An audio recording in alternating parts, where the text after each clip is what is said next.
Aku kata pada memakan aku dah kasih dia kok kasih dia. Hari ini pada memakan aku saya. Aku ina guru dah pada mama ambil cikgu dah pada mama tanda sudah pada memakan. Tapi berai dah pada mama itu. Adu pada memakan. Aku nanti kasih dia. Ada pada pancanga. Hai pergi pancanga hai pada bersih. Sini tanah bersih.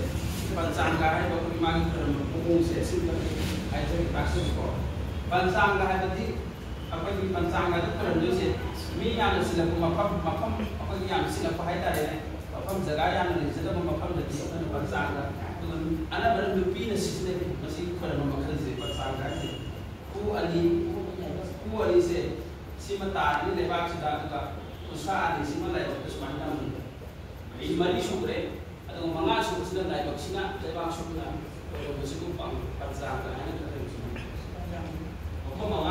mengana tas terus soal kerja pansang ada yang soal pansang soal itu beri posisi sih pansang berarti aduh ani sudah setengah hari namanya setengah hari bapak menyiapkan sudah hingga kerja tas terus kau itu setengah hari orang kaya dia ada di tu ani lele ku ani lele ada di sini dari sini terus dia itu ketabaka dari benai bapak I was in Aslan. Kung di mana tas terus kau kan masih si suatu kerja ada lagi dia si kerja kok si kerja Aslan.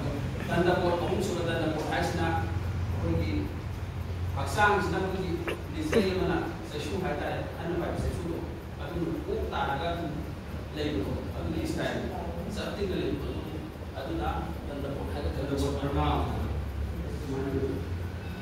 Aduh, kalau aku mah, kalau aku jual Cina, kamu sih, aku tu dia ada mana sih tu, bukan cuma tak.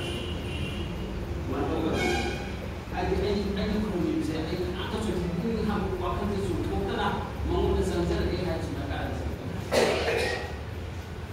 Dekan kalau waktu ada ni, kan kamu sih ada sanjar.